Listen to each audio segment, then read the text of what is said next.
শরীয়ত আল্লাহ তাআলা যে দিয়েছেন, সমস্ত যত সুন্নাত দিয়েছেন, যত মানদুব দিয়েছেন, যত মাকরু দিয়েছেন, যত জায়েজ দিয়েছেন, যত হালাল দিয়েছেন, যত হারাম দিয়েছেন, যত ওয়াজিব দিয়েছেন, যত ফরজ দিয়েছেন, যত মুবাহ দিয়েছেন, সমস্ত কিছুর পেছনে এই 3 স্তরের মধ্যে থেকে কোনো না কোনো এক স্তরের লক্ষ্য আছে, মাকসাদ আছে। আবার প্রত্যেকটার মধ্যে এই 3 স্তরের মাকসাদ আছে, প্রত্যেকটার মধ্যে আবার 3 স্তরের মাকসাদ আছে। ফলে নামাজের জরুরিয়াত কি? নামাজের জরুরিয়াত কি? নামাজের মাকসাদ কি? নামাজ, হ্যাঁ, ইদা নুদিয়া লিস-সালাতি মিন ইয়াউমিল জুমআতি ফাসআউ ইলা যিকরিল্লাহ মানে কি? জিকিরের মাহফিলে। যিকরিল্লাহ মানে কি বলেন? হ্যাঁ, জুমার নামাজে। যিকরিল্লাহ মানে কি? জুমার নামাজে। তাহলে নামাজকে আল্লাহ তাআলা তার মাকসাদ দিয়ে আল্লাহ তাআলা ব্যক্ত করছেন, অর্থাৎ মাকসাদ দিয়ে তার মুসাম্মাকে আল্লাহ তাআলা নামকরণ করছেন। والصلاة والسلام على رسوله محمد وعلى آله وأصحابه أجمعين.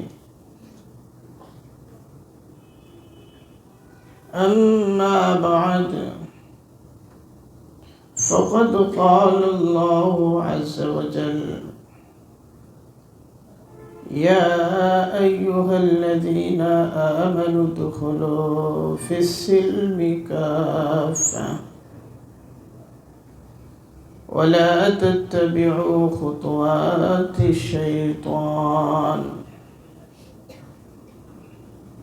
صدق الله العلي العظيم. بارك الله لنا ولكم في القرآن العظيم، ونفعنا وإياكم بالآيات والذكر الحكيم. أستغفر الله لي ولكم ولسائر المسلمين، فاستغفروه من كل ذنب إنه هو الغفور الرحيم. اللهم أرنا الحق حقا وارزقنا اتباعه، وأرنا الباطل باطلا وارزقنا اجتنابه. اللهم وفقنا جميعا لما تحب وترضى، واجعل آخرتنا خيرا من الأولى. اللهم آمين. فقد ورد في الخبر عن النبي الصادق الأبر، وهو الصادق المصدوق صلى الله عليه وسلم وهو في قبره حي: البخيل من ذكرت عنده ولم يصل عليه. اللهم صل على سيدنا ومولانا محمد وعلى آل سيدنا ومولانا محمد، كما صليت على إبراهيم وعلى آل إبراهيم إنك حميد مجيد. اللهم بارك على محمد وعلى آل محمد، كما باركت على إبراهيم وعلى آل إبراهيم إنك حميد مجيد. সম্মানিত হাজরিন, আজ আয়োজনের নাম দেওয়া হয়েছে ইলমি মুহাজারা।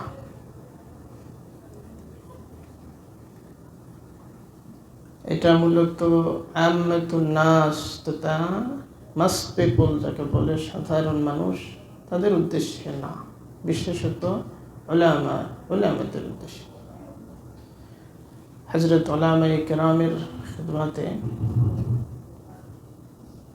কিছু গুজারিশ হিসেবে প্রাথমিক কিছু আলোকপাত, যার উদ্দেশ্য দুইটা। একটা হলো ফাহমে দ্বীন আল্লাহ তাআলা যা আমাদেরকে দিয়েছেন তার তাকরার করা, আর দুই নম্বর হচ্ছে তামিরুল আজহান, তদরিবুল আজহান। এটা জরুরি। মানুষ তিন সত্তা দ্বারা পরিচালিত, তিন সত্তার মজমুআ। একটা হচ্ছে বাদান জাসাদ, শরীর, আরেকটা হচ্ছে রূহ, আরেকটা হচ্ছে ফিকর। বাদানের চাহিদা, শরীরের চাহিদা একরকম, শরীরের স্বাস্থ্য এবং সুস্থতার বিষয়াশয় একরকম, আর রূহের স্বাস্থ্য সুস্থতা, তার খাবার, তার চাহিদার বিষয়াশয় আরেক রকম। আর দুইটার মাঝখানে হচ্ছে আমাদের আফকারের অবস্থান, আমাদের ফিকিরের অবস্থান। রূহ হচ্ছে পুরাটাই পবিত্র সত্তা। রূহ এটা হচ্ছে আলমুল আমরের হিস্সা। আমাদের প্রত্যেকের মধ্যে আল্লাহ তাআলার খাস আলমুল আমরের একটা বিশেষ হিস্সা আছে। এই কারণে মানুষ এত সম্মানিত। এই কারণে কুলির রূহু মিন আমরি রাব্বি,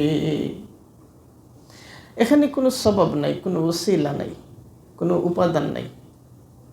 আমাদের শরীরও আল্লাহ তাআলার আমরে, আদেশে, কিন্তু এখানে আসবাব আছে, উপাদান আছে, মধ্যবর্তীতা আছে।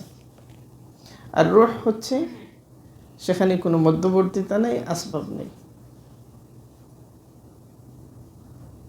এটা হচ্ছে আলমে আমরের জিনিস, আলমে আমর। একটা হচ্ছে আলমে মালাকুত, আলমে জবরুত, আলমে আমর, তারপরে আলমে হাকিকত। আমরা যে আলমে আছি এটা হচ্ছে আলমে বাদানি, আলমুল আজসাম, এটাকে বলে আলমে আজসাদ। এর আগে, এখানে আসার আগে আমরা যে জগৎ ছিলাম এটা হলো আলমুল আরহাম। আলমুল আরহাম আরেক জগতে ছিলাম। আলমুল আরহামে আসার আগে আমরা আরেক জগতে ছিলাম, সেটা হলো আলমুল আরওয়াহ। সেখানে শুধু পবিত্রতা ছিল।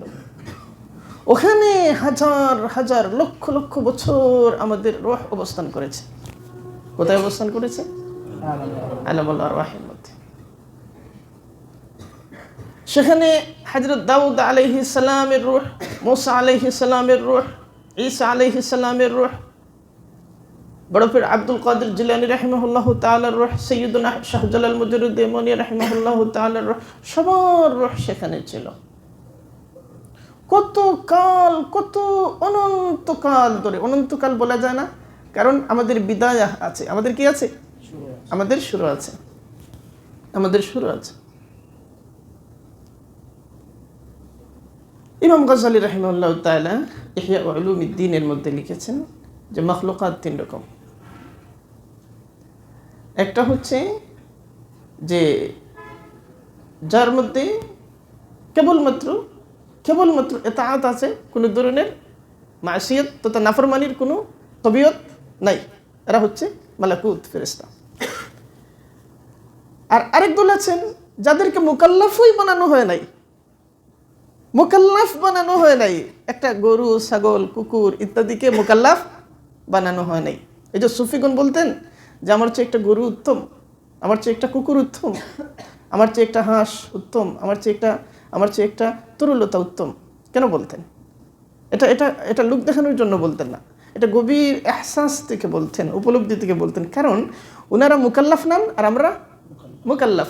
উনাদের জবাবদিহিতা নেই, উনাদেরকে কোনো দায়িত্ব দিয়ে পাঠানো হয় নাই। একটা দায়িত্ব দেওয়া আছে, এই দায়িত্ব হলো তাকুইনি জিম্মাদারি, একটা দায়িত্ব দেওয়া আছে, সেটা হলো তাকুইনি। ফলে গাছ তার তাকুইনি জিম্মাদারি পালন করে যাচ্ছে, কোনো দিন এখানে বিরতি দেয় না। পানি তার তাকুইনি জিম্মাদারি পালন করে যাচ্ছে, সূর্য পালন করে যাচ্ছে, কোনো দিন 1 সেকেন্ডের জন্য ওই দায়িত্ব থেকে সে সরে যায় নাই। আর আমাদেরকে যে জিম্মাদারি দেওয়া হয়েছে এটা তাকুইনি এবং তাশরিঈ, তাকুইনি এবং তাশরিঈ। তাশরিঈ যে জিম্মাদারি, ওই জিম্মাদারির জন্য আমাদেরকে মুআখাযা করা হবে, ওই জিম্মাদারির জন্য কি করা হবে? মুআখাযা করা হবে। এ কারণে সুফিয়া কেরাম বলেন যে ও তো তার দায়িত্ব পালন করছে, একটা ছাগল তার দায়িত্ব তো পালন করছে, সে তো একদিনও মাসিয়াত করে নাই, তাকে যে দায়িত্ব দেওয়া হয়েছে সেটা করে যাচ্ছে, হাওয়া করে যাচ্ছে, গাছ করে যাচ্ছে, তরুলতা করে যাচ্ছে, সাপটাও করে যাচ্ছে, তারা করে যাচ্ছে তাদের কাজ, তাদের জন্য ওটাই কাজ, ওটাই তাদের জন্য নির্ধারিত। আর আমার জন্য যেটা নির্ধারিত সেটা আমি করছি না, তাহলে তাহলে তো সে আমার চেয়ে ভালো, তাহলে তো সে আমার চেয়ে উত্তম। তো যারা মুকাল্লাফ না তাদের শুরু আছে, শেষও আছে। আর আমরা যারা মানুষ মুকাল্লাফ, আমাদের শুরু আছে কিন্তু শেষ নেই, শেষ হবে না, খুলুদ, শেষ হবে না।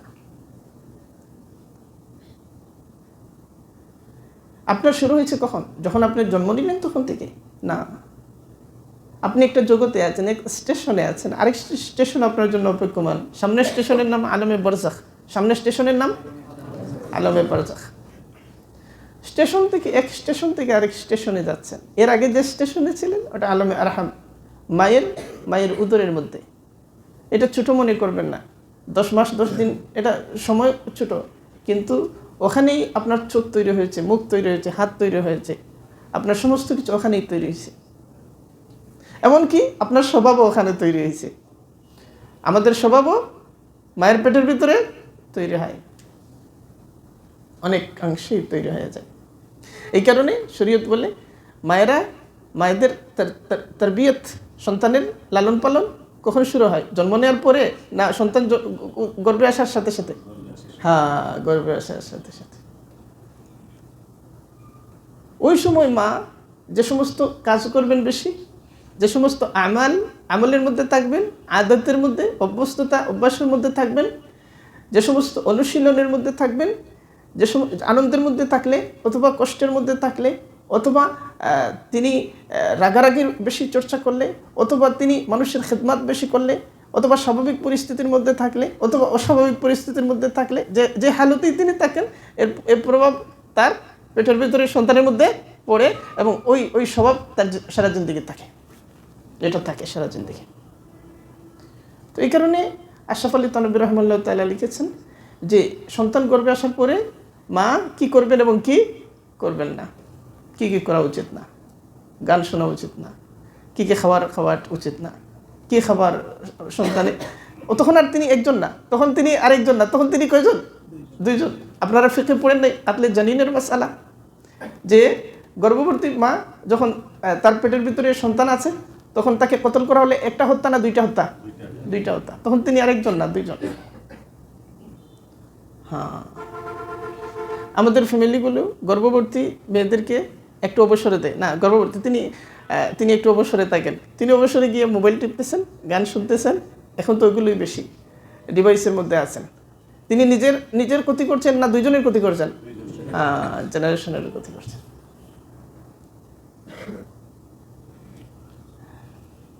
বাবার জিম্মাদারি আরো আগে শুরু হয়ে যায়। আপনার সন্তানের মা কাকে বানাবেন? আপনি তো শুধু বউ তালাশ করছেন না যে একটা সুন্দরী মেয়ে হতে হবে, এটা তো আপনার একটা সুন্দরী মেয়ে পেতে হবে, এটা হচ্ছে আপনার তাকাজা, খাহেসাতের তাকাজা। কার তাকাজা? খাহেসাতের তাকাজা। ঠিক আছে, ফিতরাতেরও তাকাজা, ফিতরাত সৌন্দর্য চায়, ঠিক আছে, ফিতরাতেরও তাকাজা। কিন্তু আপনি এটা বলে যাচ্ছেন যে আপনি যখন স্ত্রী তালাশ করছেন তখন আসলে কি তালাশ করছেন? আপনার সন্তানের মা কে হবে, তার কথাবার্তা কেমন হবে, সে রাগলে কি আচরণ করে।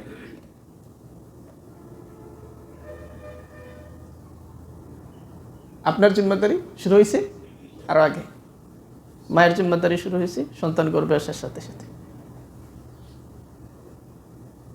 না, সন্তান গর্ভে আসার সাথে সাথে শুধু না, এমনকি যখন স্বামী স্ত্রী মিলিত হচ্ছেন তখনও নবী আলাইহিস সালাম দোয়া শিখাইছেন, আল্লাহুম্মা জান্নিবনা শাইতান ওয়া জান্নিবনা মা রাযাকতানা। বুখারী শরীফের হাদিস। যখন এই দোয়া পড়ে ফারুযুকা ওয়ালাদান লাম ইয়াদুররুহু শাইতানু, এমন সন্তান আল্লাহ তাআলা দান করেন ওই সন্তানের জন্ম প্রক্রিয়ার মধ্যে শয়তানের কোনো ভূমিকা থাকে না।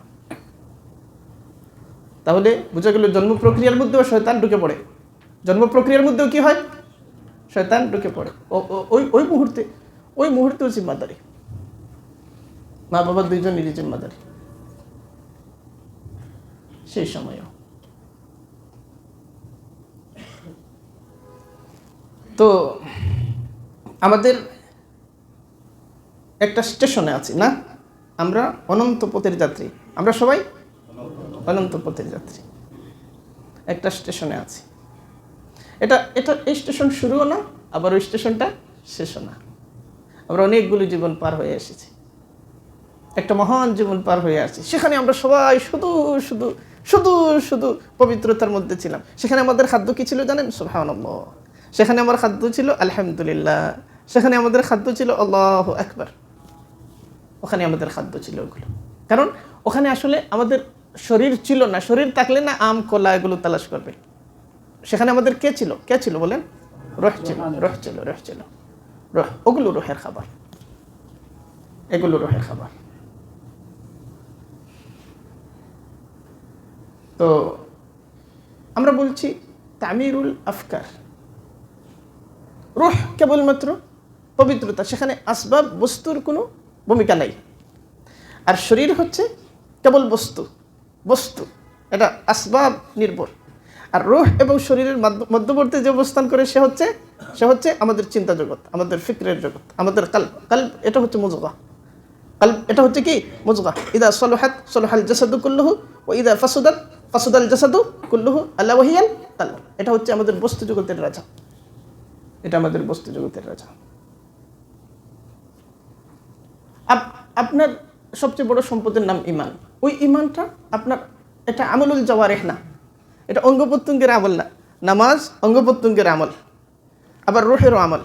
যাকাত প্রধানত অঙ্গ প্রত্যঙ্গের আমল, হজ প্রধানত, কথা বলেন না, অঙ্গ প্রত্যঙ্গের আমল। মাল এগুলো আছে তো আছেই, কিন্তু ঈমান অঙ্গ প্রত্যঙ্গের আমল না। আল ঈমানু ফিউলুল কলবি, এটা হচ্ছে কলবের আমল, এটা বাতিনের আমল। তাহলে আমাদের সমস্ত আমলের বুনিয়াদ যে ঈমান, এই ঈমান জাহিরের মধ্যে না বাতিনের মধ্যে? বাতিনে। আমাদের আলমুল আফকারের মধ্যে, আলমুল ইতিকাদ। এই কারণে এটা কি বলে? আলমুল ইতিকাদ। তাহলে ঈমানের ইসলাহ যতটুকু জরুরি, বাতিনের আমাদের আফকারের ইসলাহ ততটুকু জরুরি। হ্যাঁ, এজন্য তামিরুল আজহানের কথা বলেছি, তামিরুল আজহান। আমরা দিনকে কিভাবে বুঝি? দিন সম্পর্কিত আমাদের দৃষ্টিভঙ্গিটা কেমন? দেখেন, আল্লাহ সুবহানাহু ওয়া তাআলা যে দিন আমাদেরকে দান করেছেন, এর একটা মাকসাদ আছে। আল্লাহ তাআলা ওই জাত যিনি মাকসাদ ছাড়া কোনো কাজ করেন না। আমাদেরকেও শিখাইছেন, নবী আলাইহিস সালামও শিখাইছেন যে মাকসাদ এত গুরুত্বপূর্ণ, নিয়ত এত গুরুত্বপূর্ণ যে আমলের ওজন কম হবে না বেশি হবে এটা নির্ভর করছে, হ্যাঁ, ওয়া ইন্নামা লিইমরিইম মা নাওয়া, ফলাফল নিয়তের উপর নির্ভর করে। আল্লাহ তাআলারও নিয়ত আছে। আল্লাহ তাআলা কেন জমিন বানাইছেন, কেন আসমান বানাইছেন, কেন মানুষ বানাইছেন, সব কিছুর মাকসাদ আছে। এটা হচ্ছে মাকাসিদে ইলাহি লিল কাউন, মাকাসিদে ইলাহি লিল কাউন, কায়নাতের জন্য আল্লাহ তাআলার মাকাসিদ। আরেকটা হচ্ছে আল্লাহ তাআলার মাকাসিদ, আল্লাহ তাআলার মাকসাদ কেন শরীয়ত এর ব্যবস্থা দিলেন, এটা হচ্ছে মাকাসিদে ইলাহি লিত তাশরীহ, মাকাসিদে ইলাহি লিত তাশরীহ। তাশরীহ এর ক্ষেত্রে আল্লাহ তাআলার কি কি মাকসাদ আছে? কোরআন নাজিল করেছেন, মাকসাদ আছে। আল্লাহ তাআলা যাকাত রোজা ফরজ করেছেন, মাকসাদ আছে। কামা কুতিবা আলাল্লাযিনা মিন ক্বাবলিকুম কুতিবা আলাইকুমুস সিয়াম, ঠিক আছে, এটা হচ্ছে ফরজ বিধান। কামা কুতিবা আলাল্লাযিনা মিন ক্বাবলিকুম, এটা হচ্ছে সিলসিলা। কুতিবা আলাইকুমুস সিয়াম, এটা হচ্ছে তাশরীহ। কুতিবা আলাইকুমুস সিয়াম তাশরিহ, কামা কুতিবা আলাল্লাযীনা মিন ক্বাবলিকুম, এটা হচ্ছে ইরস, এটা হচ্ছে কি ইরস, কি উত্তরাধিকারের সাথে এটা চলে আসছে। আর লাআল্লাকুম তাত্তাকুন এটা হচ্ছে মাকসাদ, লাআল্লাকুম তাত্তাকুন এটা হচ্ছে কি মাকসাদ, সব কিছুর মাকসাদ আছে। অনুরূপভাবে আল্লাহ তাআলা কোরআন নাজিল করেছেন।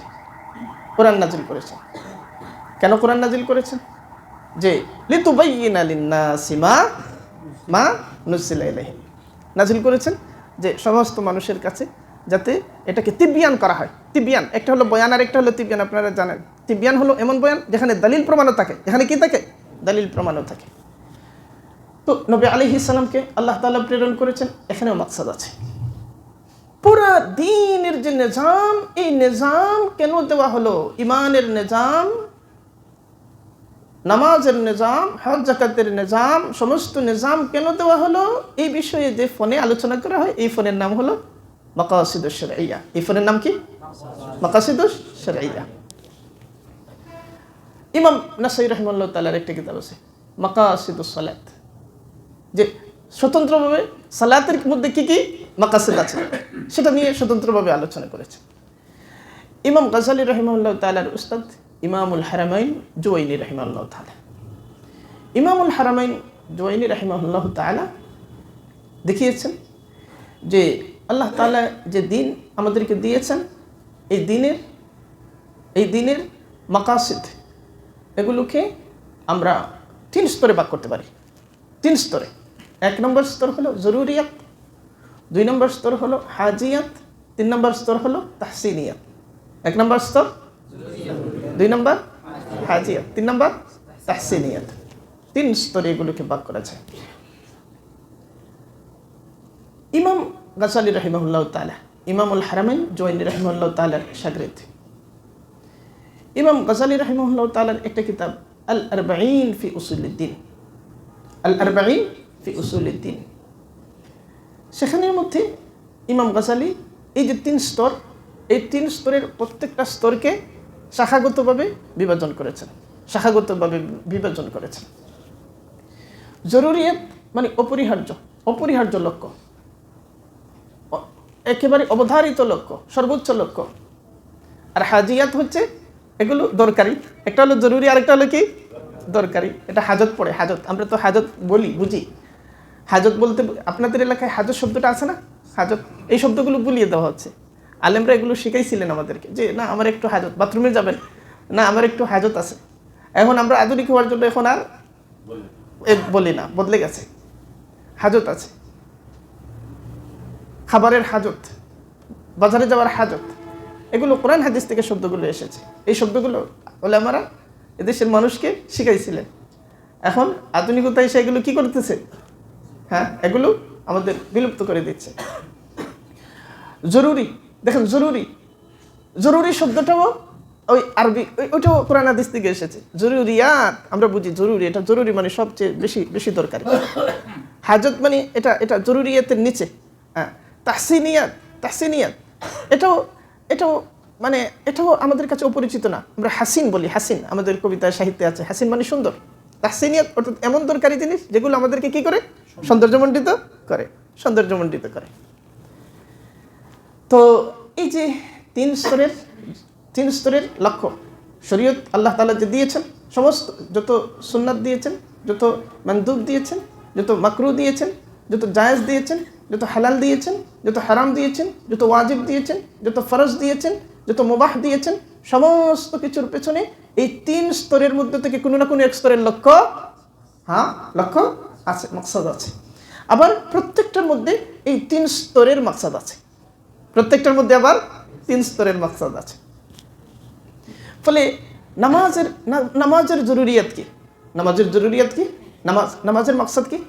নামাজ, হ্যাঁ, ইযা নুদিয়া লিস-সালাতি মিন ইয়াউমিল জুমআতি ফাসআউ ইলা যিকরিল্লাহ মানে কি? জিকিরের মাহফিলে। যিকরিল্লাহ মানে কি বলেন? হ্যাঁ, জুমার নামাজে। যিকরিল্লাহ মানে কি? জুমার নামাজে। তাহলে নামাজকে আল্লাহ তাআলা তার মাকসাদ দিয়ে আল্লাহ তাআলা ব্যক্ত করছেন। অর্থাৎ মাকসাদ দিয়ে তার মুসাম্মাকে আল্লাহ তাআলা নামকরণ করছেন। মুসাম্মাকে ইসিম দিচ্ছেন কিসের মাধ্যমে? মাকসাদের মাধ্যমে। মুসাম্মা হলো কি? সালাত। মুসাম্মা হচ্ছে কি? সালাত। আর সালাত শব্দটা হলো কি? তার ইসিম। বুঝছেন না? মুসাম্মা হচ্ছে কি, যা কিছুকে আমরা সালাত নামে আখ্যায়িত করি। মুসাম্মা হচ্ছে কি, যা কিছুকে আমরা সালাত নামে আখ্যায়িত করেছি। এবং ইসিমটা হচ্ছে কি, লফজে সালাত। ইসিমটা হচ্ছে কি, লফজে সালাত। মাকসাদটা হচ্ছে কি, জিকির। মাকসাদটা হচ্ছে কি, জিকির। এই মাকসাদটা এত জরুরি যে আল্লাহ তাআলা এখানের মধ্যে ইসিমকে সরাইয়া মুসাম্মার নাম কোন নামে আখ্যায়িত করেছেন? মাকসাদের নামে। মানে এটাই মুখ্য, এটাই উদ্দেশ্য। আচ্ছা, তাহলে সালাতের আসল উদ্দেশ্য কি? নামাজের আসল উদ্দেশ্য কি? জিকির। বলেন, নামাজের আসল উদ্দেশ্য কি? জিকির। এখন নামাজের মধ্যে এটা হচ্ছে জরুরি, এটা থাকতেই হবে। ফলে এটাকে আমরা শর্ত বলি খুশু। এটাকে আমরা শর্ত বলি কি? হ্যাঁ, খুশু, তাই না? এটাকে হাদিসের পরিভাষায় আমরা কি বলি? হ্যাঁ, কোরআন হাদিসের মধ্যে খাশিআন, এটা খাশিআন, এগুলো কোরআন হাদিসের পরিভাষা। আরো সুন্দর একটা পরিভাষা, এটা হচ্ছে ইহসান, আনতা আবুদুল্লাহ কান্নাকা তারাহু ফাইন লাম তাকুন তারাহু ফাইন্নাহু ইয়ারাকা। হ্যাঁ, আবার ওই নামাজের মধ্যে অনেক আরেক লক্ষ্য হলো কি, যে ওই নামাজ হবে আমার জন্য নাহি আনিল ফাহশাই ওয়াল মুনকার। ওই নামাজ আমার জন্য কি হবে? নাহি আনিল ফাহশাই ওয়াল মুনকার। এবং এটাও সালাতের এটা হচ্ছে মাকসাদ। কিন্তু এগুলোর মধ্যে স্তর আছে। আবার এই মাকসাদের মধ্যে আরেকটা হলো মানে জায়েদ মাকসাদ, এটা তাহসিনিয়াতের নিচে। হ্যাঁ, আমরা বলছিলাম না 3 স্তর কে করেছেন? ইমাম জুওয়াইনি। একটা হলো জরুরিয়াত, একটা হলো হাজিয়াত, আরেকটা হলো তাহসিনিয়াত। এরপরে মজিদিয়াত আরেকটা স্তর করেছেন পরবর্তীরা, ইমাম জুওয়াইনি না, ইমাম গাজালিও না, আরো পরে। ওই মসজিদিয়াতের মধ্যে একটা হলো যে নামাজ যদি ভালোভাবে আদায় করে আহকাম আরকান, তাহলে শারীরিক সুস্থতাও হবে। এগুলো ফায়দা। এখন নামাজকে আপনি ব্যাখ্যা করছেন, নামাজকে আপনি এখন যে নামাজ হচ্ছে আমার শারীরিক শক্তি বাড়ানোর একটা হাতিয়ার, এবং ওইভাবেই নামাজকে আপনি ব্যাখ্যা করছেন। আপনি বলছেন যে নামাজ হচ্ছে একটা ট্রেনিং, নামাজ হচ্ছে একটা ব্যায়াম। হ্যাঁ, আপনি কি করছেন? মাকাসিদে ইলাহির উপর হস্তক্ষেপ করছেন। আপনি কি করছেন বলেন? মাকাসিদে ইলাহির উপর হস্তক্ষেপ করছেন। এখন আপনি বলছেন যে মানুষগুলো ব্যায়াম করে, ওদেরকে এই শব্দ দিয়ে সুন্দর করে তো বোঝানো যায়। এইভাবে বললে তারা কি সুন্দর করে বুঝবে? তারা সুন্দর করে বুঝবে কি বুঝবে না, এই ভিত্তিতে আপনি দিনের যে আউলাউইয়ত, এটাকে কি বলে? এটা কি বলে বলেন? আউলাউইয়ত। এটা হচ্ছে ফিকহুল আউলাউইয়ত। এই কেউ উঠে যাবে না, বিশেষ করে তালেবে ইলমরা। আর যারা সাধারণ আসছেন তাদের কাছে ওজরখাই করতেছি। আমাদের যে পরিভাষায় কথা বলছি, এটা ধরে নেন ঢাকা বিশ্ববিদ্যালয়ে ইংরেজি ডিপার্টমেন্টে একটা লেকচার হচ্ছে। তো আমাদের অনেকেই সেখানে গিয়ে অনেক কথাই তো বুঝবো না, তাই না? ওই রকম ওজরখাই করতেছি। তবে যদি নেক নিয়তে বসেন, প্রত্যেকটা সেকেন্ডের জন্য, মুহূর্তের জন্য আল্লাহ তাআলা সওয়াব দেবেন ইনশাআল্লাহ, যদি নেক নিয়তে আমরা বসি। তো বলছিলাম যে তালেবে ইলম কেউ উঠতে পারবো না ইনশাআল্লাহ, জরুরি হাজত ছাড়া। জরুরি হাজত দুইটা আলাদা হয়ে গেল, মানে একদম জরুরি কারণ ছাড়া আর কি। তো বলছিলাম যেটা, তাহলে একজন আলিম বলতেছে না এইভাবে ব্যাখ্যা করো না, এইভাবে করো না। লোকেরা বলছে আপনি তো সুন্দর করে বুঝাইতে পারেন না, আপনি পারেন না, এখন এসে বাধা দিতেছেন। আপনি পারতেছেন না। সে একেবারে আধুনিক মানুষের মনস্তত্ব অনুযায়ী যেভাবে বলা উচিত সেভাবেই বলছে, এত সুন্দর করে। কেউ এত বৈজ্ঞানিকভাবে আর সালাদকে কি করে নাই, ব্যাখ্যা দেয় নাই। তো আপনি কোত্থেকে আসছেন? 2 টাকার মূল্য।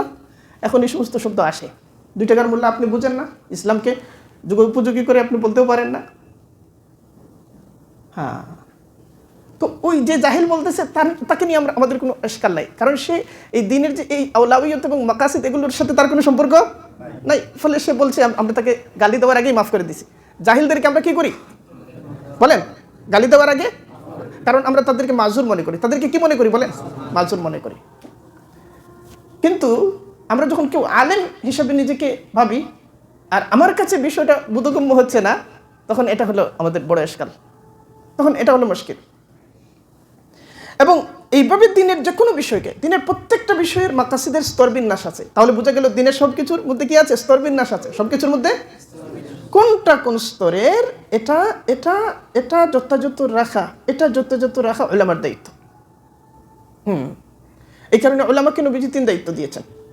ইয়াহমিলু হাযাল ইলমা মিন কুল্লি খালাফিন উদুলুহু ইয়ানফুন আনহু তাহরিফুল গালিন ওয়া ইনতিহালুল মুবতিলিন ওয়া তাউইলুল জাহিলিন। 3টা। একটা হচ্ছে তাহরিফুল গানি, আরেকটা হচ্ছে ইন্তিহালুল মুবতিলিন, আরেকটা হচ্ছে তাউইলুল জাহিলিন। তাউইলে জাহিল কি করে? জাহিলদের তাউইল দ্বীনের এই উসুলের মধ্যে উল্টাপাল্টা করে ফেলে। দ্বীনের উসুলের মধ্যে কি করে ফেলে? উল্টাপাল্টা করে ফেলে, উলটপালট করে দেয়। তো দ্বীনের উসুলের মধ্যে উলটপালট হয়ে গেলে কি হয়? আচ্ছা, যেমন ধরেন ফজরের সুন্নত মুআক্কাদা না? ফজরের সুন্নত মুআক্কাদা, তাই তো? এখন আপনাদের এলাকা, এখন মানুষ রাতে অনেক বিলম্ব করে ঘুমায়, তো আপনাদের এলাকায় ফরজই পড়ে না, সুন্নত আর পড়েই না। তো আপনাদের কয়েকজনের নিয়ত হয়েছে যে যেহেতু মানুষ ফজরের সুন্নত ছেড়ে দিচ্ছে, তাহলে এক কাজ করি না, এলাকায় প্রচার করি ফজরের 2 রাকাত ফরজ নামাজও ফরজ, 2 রাকাত সুন্নত নামাজও ফরজ। আরে ছেড়ে দিচ্ছে মানুষ ছেড়ে দিচ্ছে। এখন মানুষকে এটা এইভাবে জোর না দিলে মানুষ তো বুঝবে না। এখন আপনারা এটা প্রচার শুরু করলেন, ওখানে যদি কোনো আলিম থাকেন, এই প্রচারণার প্রেক্ষিতে তার দায়িত্ব কি? এই প্রচারণায় তিনি বাধা দেবেন। আরে আপনারা দ্বীনের দাওয়াত দিচ্ছেন, মানুষকে তারগিব দিচ্ছেন, হ্যাঁ তারগিব তো দিচ্ছেন না? তারগিব দিচ্ছেন, আবার তারহিবও দিচ্ছেন, ফরজ তরক তারহিবও দিচ্ছেন। ওই আলিম বাধা দিচ্ছেন। ওই আলিম যদি বাধা না দেন, তাহলে তিনি ইলমের খেয়ানত করবেন না আমানত রক্ষা করবেন? খেয়ানত করবেন। কারণ শরীয়ত এটাকে সুন্নতে মুআক্কাদার জায়গায় রেখেছে, এটাকে এভাবেই মানার নাম শরীয়ত। এখন আপনার জোশ উঠছে, এখন আপনি ওইটাকে ফরজ বানিয়ে দিলে আপনি কি করছেন? আল বিদআ ফিল ইতিকাদ, আল বিদআ ফিদ্দীন, বিদআ ফিদ্দীন করছেন। দিন যেটাকে যে জায়গায় রাখছে ওইটাকে ওই জায়গা থেকে সরিয়ে ফেলছেন। বিদআ ফিল আমাল না, এটা আমলের চেয়ে আরো ভয়ঙ্কর। ফলে এগুলো বুঝতে হবে। এগুলো না বুঝলে দ্বীনের উসুল আমাদের, এগুলো হচ্ছে উসুলে কুল্লিয়া, এগুলো হচ্ছে কি ভাই? উসুলে কুল্লিয়া, এগুলো বুঝতে হবে। এখন ইসলামের লক্ষ্য কি? ইসলামের লক্ষ্য যে যে কোনো মানে যদি রাষ্ট্রের মধ্যে ইসলামী সরকার যদি না হয়, তাহলে ইসলাম নাই, তাহলে ইসলাম ব্যর্থ। ওটা হলে ইসলাম আছে, ওটা না হলে ইসলাম নাই। ওটা করার মধ্যে আলেমদেরকে পাওয়া যায় নাই, অমুক আলেম ওখানে নাই, তাহলে তো তিনি দ্বীনের কাজে নাই। এরকম দৃষ্টিভঙ্গি আছে কিনা? অমুক আলেম দাওয়াতের মধ্যে নাই। আমরা অনেক সময় দেখছি মাদ্রাসার আসাতেজা ইকরামকে অনেকে এই ওয়াজ করেন যে আসেন আল্লাহ রাস্তায় বের হন। তিনি যেহেতু ওই সুনির্দিষ্ট পদ্ধতি, এটাকে আমরা রাসমি তরিকা বলি। এটাকে কি বলি বলেন? রাসমি তরিকা। এটা হচ্ছে একটা রসম, এটা এইভাবে ওই রসম অনুযায়ী করছেন না, ফলে তিনি দ্বীনের কাজে নাই, নবীওয়ালা কাজে নাই। ফলে তাকে আমরা বলছি আসেন নবীওয়ালা কাজে আসেন। তো এই যে আমার ফাহামটা, এই যে নবীওয়ালা কাজকে আমি যেভাবে বুঝছি, কেন বুঝতেছি? এইভাবে ভুলভাবে বুঝতেছি কেন? দুই সমস্যার কারণে। একটা হলো দ্বীনের এই আওলাউইয়তের সাথে আমার সম্পর্ক নাই, তসawwুরের সাথে আমার সম্পর্ক নাই। 2 নম্বর হলো কেউ আমার তামিরুল আজহানের কাজ করে নাই। তো আমি যে এটা করছি, এই মেহনত করছি, সেখানে আমার অর্থ শ্রম যাচ্ছে, সওয়াব আসছে না গুনাহ আসছে? বলেন, সওয়াব আসছে না গুনাহ আসছে? গুনাহ আসছে। আরে ভাই গুনাহ আসছে।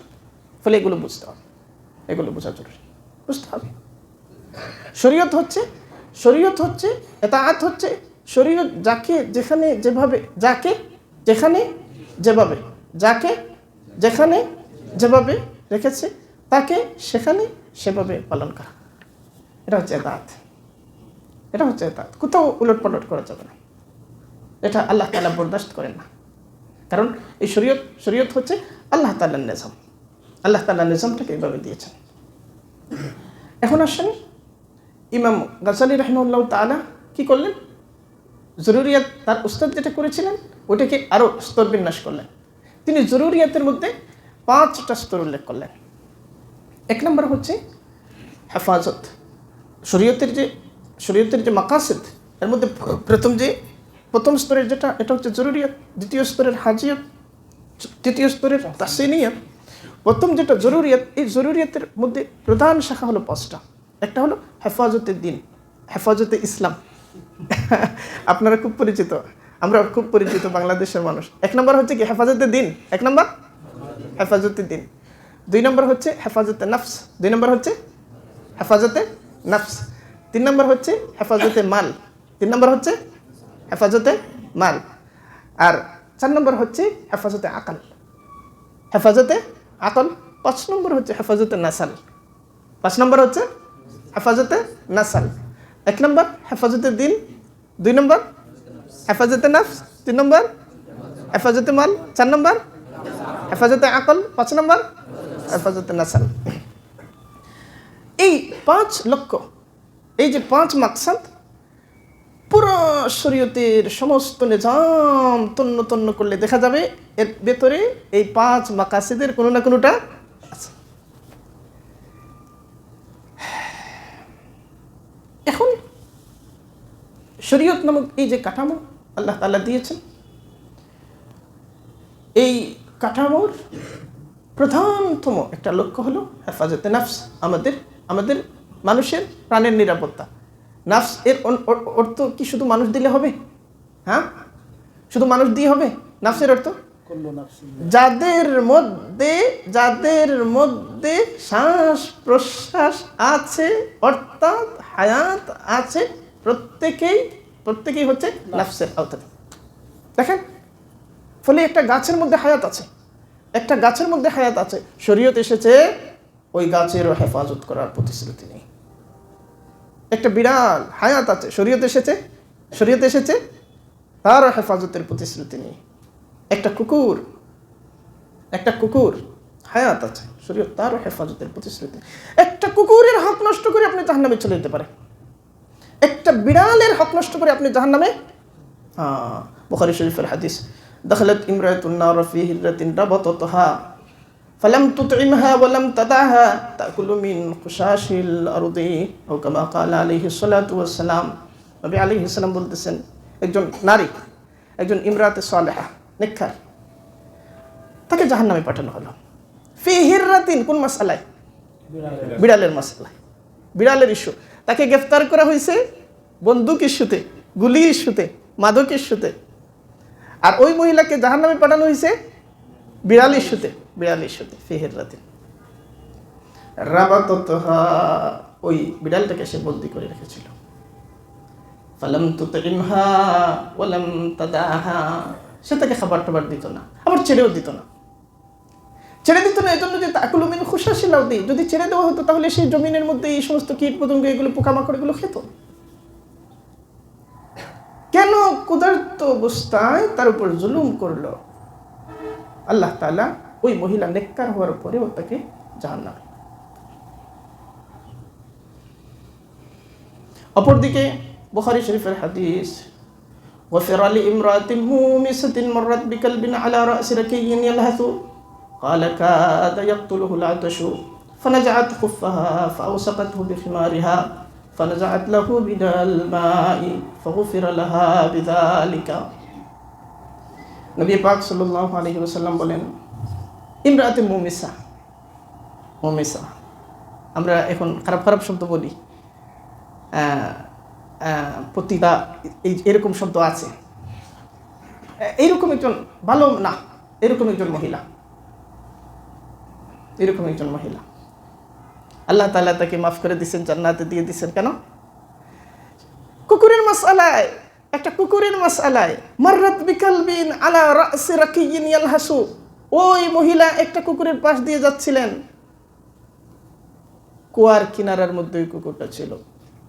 সে প্রচন্ড পিপাসার কারণে কাতর হইয়া কুয়ার কিনারায় এসে বসে আছে, কিন্তু কুয়ার পানির তো লাগাল পায় না, কুয়ার পানি তো অনেক নিচে।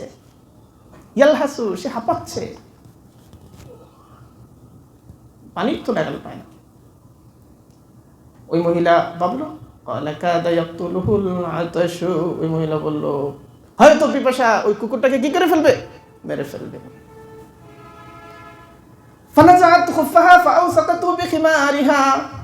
সে কি করলো, মোজা পরিহিত ছিল, মোজাটা খুলে ফেলেছে। তারপরে তার একটা চাদর ছিল, ওই চাদর খুলেছে, খোলার পরে ওই চাদরের ওখানের মধ্যে মোজা বাঁধছে, ফানাজাত লাহু মিনাল মাই, তারপরে ওই কূপের নিচে ওইটা ফেলেছে। ফেলার পরে তারপরে সেটা উঠাইছে, উঠানোর পরে ওই মোজার মধ্যে পানিটা একটু বেশি জড়ো হবে না, ওই পানিটা এইভাবে নিংড়ে ওই ক্ষুধার্ত কুকুরের মুখের মধ্যে দিছে। ফাগফিরা লাহা বিযালিকা, সমস্ত গুনাহ মাফ করে দিয়েছেন, আল্লাহ তাআলা জান্নাত দিয়েছে।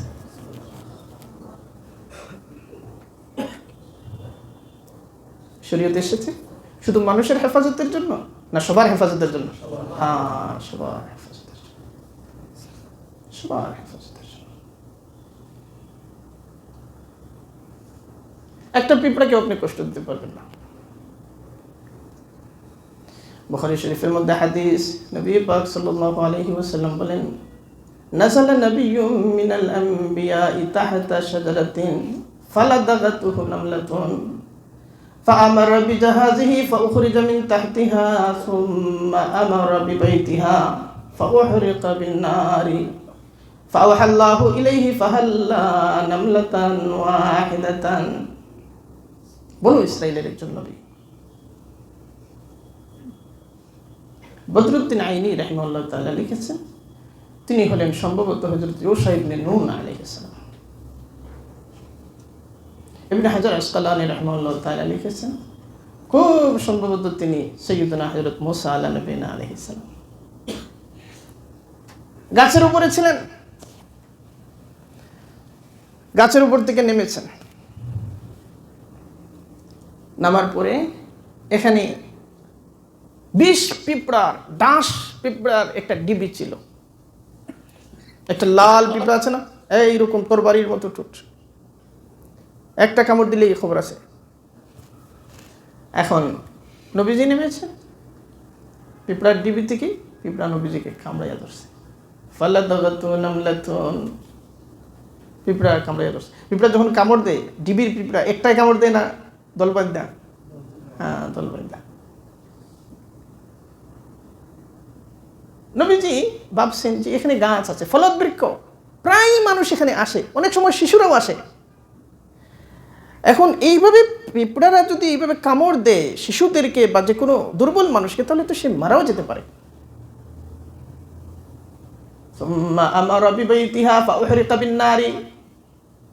অনেক অনেক কিছুই ঘটেছে। শেষ অবধি নবীজি কি করছেন, ওই পিঁপড়ার ওই ডিবিটাকে আগুন দিয়ে পুড়িয়ে ফেলার জন্য আদেশ করলেন এবং পোড়ানো হলো। ওই সময়ের শরীয়তে আগুন দিয়ে ক্ষতিকর প্রাণী পোড়ানোর অনুমতি ছিল। তিনি নাজায়েজ কাজ করছেন না জায়েজ? এটা করছেন ইজতিহাদের ভিত্তিতে, মানুষের ক্ষতি দূর করার জন্য, মানুষের ক্ষতি দূর করার জন্য। দাফআন লিজ-যারারি, কিসের জন্য করছেন? দাফআন লিজ-যারারি। ফাআওহাল্লাহু ইলাইহি ফাহাল্লা নামলাতান ওয়াহিদাতান। আল্লাহ তাআলা দেখতেছেন না কি করছে, কি করছে দেখতেছেন না? দেখতেছেন তো, তাই না? ওই সময় দেখতেন, এখন আর দেখেন না? আপনি রাস্তার ধারে কি করছেন, আপনি ঘরের ভিতরে কি করছেন, আল্লাহ তাআলা সব দেখেন, দেখেন, দেখতে থাকবেন। এটা চিরন্তনভাবে চলমান। যত আপনি আধুনিক হন, আল্লাহ তাআলার দেখার মাত্রা কমবে না। আল্লাহ তাআলা নবীর উদ্দেশ্যে ওহী নাযিল করেছেন, ফাআওহাল্লাহু ইলাইহি ফাহাল্লা নামলাতান ওয়াহিদাতান। আপনাকে কামড় মারছে একটা পিঁপড়া, আপনি পিঁপড়ার ডিবিটা পোড়াইলেন। কেন আপনি মাত্র একটার উপর শাস্তি দিলেন না, কেন অতিরিক্ত পিঁপড়াদের উপর শাস্তি দিলেন? আল্লাহর পক্ষ থেকে এতাব এসেছে, এতাব মানে ধমক এসেছে নবীর উদ্দেশ্যে। একটা পিঁপড়াকেও অকারণে কষ্ট দেওয়া যাবে না, যদিও আপনি নবীও হন, তবুও সেই কষ্ট দেওয়াকে আল্লাহ তাআলা গ্রাহ্য করবেন না, গ্রহণ করবেন না, কবুল করবেন না, স্বীকার করবেন না, বরং স্বীকৃতি দেবেন না, বরং আপনার জন্য আল্লাহর পক্ষ থেকে পানিশমেন্ট আসবে। নবীর জন্য এই এতাবটাই বড় পানিশমেন্ট। এই হচ্ছে ইসলাম, হেফাজতে নফস, কারো ক্ষতি করা যাবে না। এখন মানুষ যেহেতু একটা ইজ্জত সম্পন্ন সত্তা, মানুষ ইজ্জত সম্পন্ন সত্তা, ফলে হেফাজতে নফসের অংশ হলো মানুষের ইজ্জতকেও ক্ষতি করা যাবে না। হেফাজতে নফস। শুধুমাত্র সে তার বদনের নাম না। শুধুমাত্র বদনে আঘাত করলেই মানুষকে আঘাত করা হয় না, তার ইজ্জতের ক্ষতি করা যাবে না।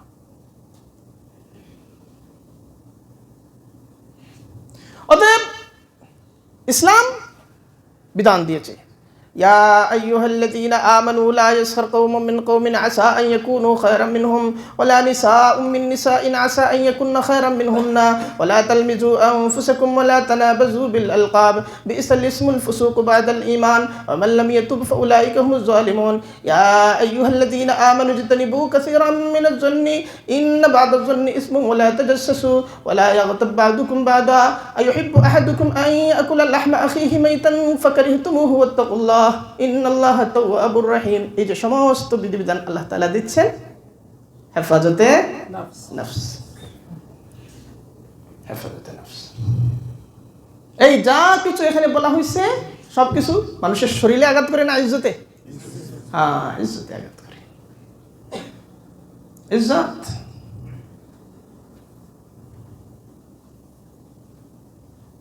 ইস্তেহজা, ঠাট্টা, বিদ্রুপ, তাসখীর, অপমানের যে কোনো ধরনের চেষ্টা, হেয় প্রতিপন্ন করা, যেটাকে আমরা বলি গীবত, বুহতান, তুহমত, কার উপর দিয়ে যায়? শরীরের উপর দিয়ে, ইজ্জতের উপর দিয়ে যায়। সবগুলো হচ্ছে মিনাল কাবায়ের, সবগুলো, এবং সবগুলো কাবায়ের সরাসরি ওহী মাতলুর মাধ্যমে সাবিত। শাদীদ দরজার কবিরা, শাদীদ দরজার ওহী মাতলুর মাধ্যমে সাবিত।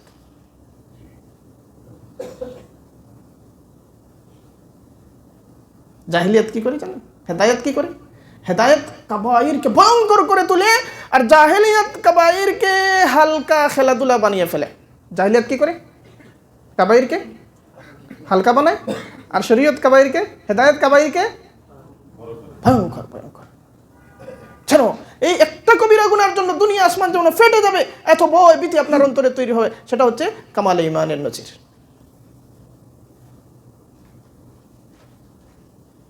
এখন গুমরাহি দোকান খুলেছে, গুমরাহির দোকান, এমন দোকান খুলেছে সেখানে ইস্তেজা, একই সাথে ইস্তেজা, তুহমত, তাসখীর, গীবত সব কিছু একই সাথে আপনি করছেন, আবার ভাবছেন আপনি দ্বীনের খেদমত করছেন। এক শব্দের মধ্যে তাকে ব্যক্ত করে যায় ট্রল। ট্রল করেন না? ট্রল করেন না? ট্রল করেন না আপনারা? সুবহানাল্লাহ, এত ফেরেশতা এই এলাকায় আছে, আপনারা কেউ ট্রল করেন না? তাই? আচ্ছা আচ্ছা, মাশাআল্লাহ। তাহলে তো আমি জানলাম আর কি, যে আপনি করছেন না, আপনি হারিয়ে দিচ্ছেন তো না, আপনি লাইক দিচ্ছেন তো না? দিচ্ছেন তো। মানুষের ইজ্জতকে এত সস্তা, এত সস্তা, এত আদনা বানানো হয়েছে, এত আদনা বানানো হয়েছে যে এটা করে সে তৃপ্তির উল্লাস অনুভব করে। যখন আপনার কাছে এগুলো হালকা মনে হচ্ছে, তখন বোঝা গেল আপনার উপর কার দখল, হেদায়েতের না গুমরাহির? গুমরাহির দখল। সামাজিক মাধ্যম এই সমস্ত বিষয়কে যত হালকা করুক, আল্লাহর কাছে এগুলো কিনা হালকা না, আল্লাহর কাছে হালকা না। যে কারো সম্পর্কে মন্তব্য, আমি যদি বড় দু চারজন সম্পর্কে কিছু মন্তব্য না করি, তাহলে আমি যে কিছু একটা কিভাবে মনে হবে? যে মুজরিম হাজ্জাজ বিন ইউসুফ সম্পর্কে, হাজ্জাজ বিন ইউসুফ জালেম না? হযরত হাসান বসরি রাহিমাহুল্লাহ তাআলার কাছে একজন এসে বলেছে হাজ্জাজ বিন ইউসুফ জালেম, এইরকম। হাসান বসরি রাহিমাহুল্লাহ তাআলা বলেন, হাজ্জাজ বিন ইউসুফ জালেম, এটা তো ঠিক আছে, কিন্তু তুমি তার গীবত করে তার উপর জুলুম করতেছো, এটার কি হবে? সে তো জালেম, ওটার হিসাব তো সে দেবে। তুমি যে তার উপর জুলুম করতেছো, ওটার কি হবে?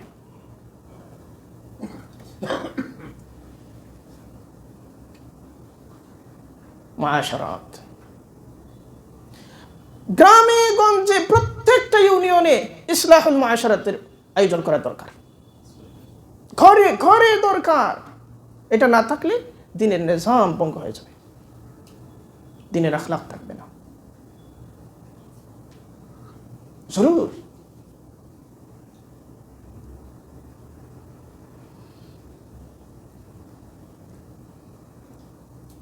আবার অন্যের নফস তো হেফাজত, নিজের নফসের হেফাজত করতে হবে, নিজের নফসেরও হেফাজত করতে হবে। ফলে ইসলাম আত্মহত্যাকে নিষেধ করেছে। দেখেন কোথায় বিধান কোনটা আর মাকসাদ কোনটা। আত্মহত্যা করা যাবে না, আত্মহত্যার প্ররোচনাও দেওয়া যাবে না, কাউকে এমন পরিস্থিতিতে ফেলাও যাবে না যে ওই পরিস্থিতিতে পড়লে সে আত্মহত্যা করতে বাধ্য হয়।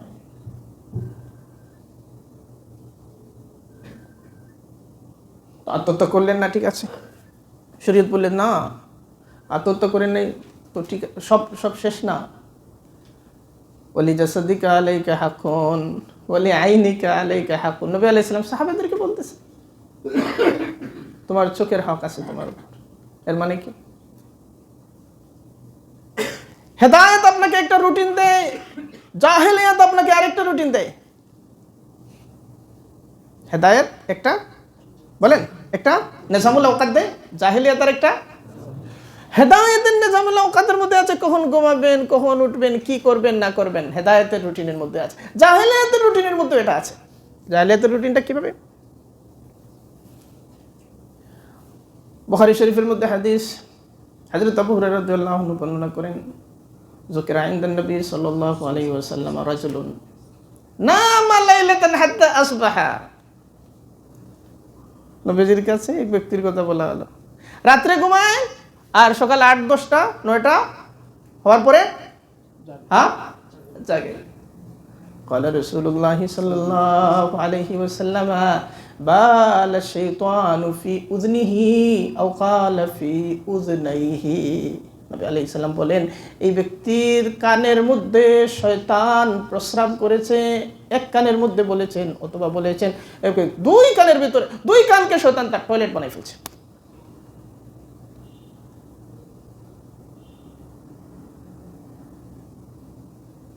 তাহলে আপনার ঘুমের একটা রুটিন হেদায়েতের কাছে আছে, আরেকটা কার কাছে বলেন? জাহেলিয়াতের কাছে।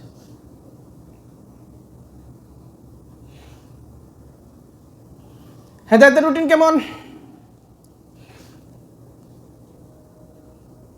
বুখারী শরীফের হাদিস, নবী পাক সাল্লাল্লাহু আলাইহি ওয়াসাল্লাম বলেন, ইয়াকিদু শাইতানু আলা কাফিয়াতি রাসি আহাদিকুম ইযা হুয়া নামা সালাসা উকদিন يضرب على كل عقدة مكانها عليك ليل طويل فارقد فإن استيقظ فذكر الله إن حلت عقدة فإن توضأ إن حلت عقدة فإن صلى إن حلت عقده كلها فأصبح نشيطا طيبا النفس وإلا أصبح خبيث النفس كسلانا أو كما قال عليه الصلاة والسلام। নবী আলাইহিস সালাম বলেন, ইয়াকিদু শাইতানু, শয়তানে কি করে? গিরো দেয়। গিরো হাওরে গরু নিয়ে যায়, হাওরে গরু নিয়ে যায় না? গরুর মুখে কি দেয়? কি বলে আপনাদের এলাকায়? টুসা। টুসা দেয়, দেয় গরুর মুখে। ওখানে তাকে দড়ি, ওটা তাকে কার হাতে? রাখালের হাতে। রাখালের হাতে থাকতো ওই দড়ির সাথে বাইন্দা ওইটা বাঁধতে, তাই না? আচ্ছা, ওই টুসার লাগাম যার হাতে, পুরা গরুর লাগাম তার হাতে, তাই না? তাই তো। ওইটা দেওয়ার পরে গরু তার প্রচন্ড ইচ্ছা, সে আরেকজনের খেতে সবুজ সুন্দর ঘাস, তরতাজা ঘাস, ওটা খাবে। ওটা না খাইলে তার হচ্ছে না। এখানে ঘাস আছে, এখানে ঘাস আছে, ঘরে স্ত্রী আছে, পাশের ঘরের সুন্দরী, ওই খেতে তরতাজা ঘাস তার লাগবেই। ওইটা যে আছে তার ইচ্ছা থাকার পরেও সে ওইদিকে যেতে পারছে না, তাই তো? যাওয়ার পরেও মুখ দিতে পারছে না। তো আপনি যখন ঘুমান, আপনার উপরও শয়তান এরকম টুসা দেয়। ইয়াকিদু শাইতান কোথায় দেয়? নবীজি শেখাচ্ছেন, আলা কাফিয়াতি রাসি আহাদিকুম, তোমাদের যে কারো মাথার মধ্যে কাফিয়া। কাফিয়া হলো ওই যে পিছনের অংশ, প্রান্ত। কাফিয়া প্রান্ত। কবিতার মধ্যে ওই কবিতার লাস্টের মধ্যে যে অংশ মিল হয় ওইটাকে কি বলে? কাফিয়া, প্রান্ত। আপনার মাথার প্রান্তের মধ্যে শয়তান এসে কি দেয়? গিট দেয়,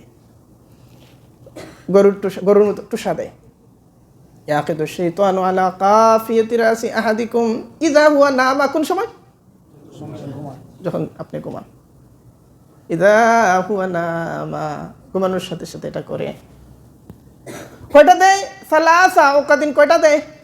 তিনটা দেয়, তিনটা। একটা দিলেই তো হয়, আমাদেরকে তো দেওয়া লাগে না, তিনটা দেয়। ইয়াজরিবু আলা কুল্লি উকদাতিন মাকানাহা, ওইটা দেওয়ার পরে সে চলে যায় না, লাগাম হাতে নিয়ে ওখানে বসে থাকে। তারপরে রাত হয়, যেখানে সে ওই গিরো দিছে ওখানে সে এইভাবে হাত মারতে থাকে, আদরের আদর। বাচ্চাদেরকে ঘুম পাড়ানোর জন্য মারা হাত মারেন না? হ্যাঁ, আদরের। তার মানে শয়তানও আপনাকে কি করে? আদর করে, শয়তানও আদর করে। সে হাত বুলাইতে থাকে আপনার মাথার উপর, হ্যাঁ, আদর করে হাত বুলায়। আর কি বলে? আলাইকা লাইলুন তাওয়িলুন ফারকাত, অনেক লম্বা রাত আছে, আরামের সাথে ঘুমাও, আরো বিশ্রাম নাও, আরো সময় আছে, অনেক লম্বা রাত তোমার সামনে আছে, ঘুমাও বলতে থাকে। অনেক সময় রাত্রে ঘুম ভাঙে, ঘুম ভাঙছে, তারপর আহারে আচ্ছা আর একটু ঘুমাই। এই পরিস্থিতি কার কার হয় না? কার কার হয় না? হ্যাঁ হ্যাঁ, সবার হয়। আচ্ছা, তো ঘুম ভাঙছে না, আপনার ঘুম ভেঙে যাবে, শয়তান জানে ঘুম ভাঙবে। সে বলতেছে না রে কি, আরে ঘুমা, এই তো একটু আগে ঘুমালে, এত শীতের রাত, এত কষ্ট, উঠবে না, ঘুমা, অনেক সময় আছে।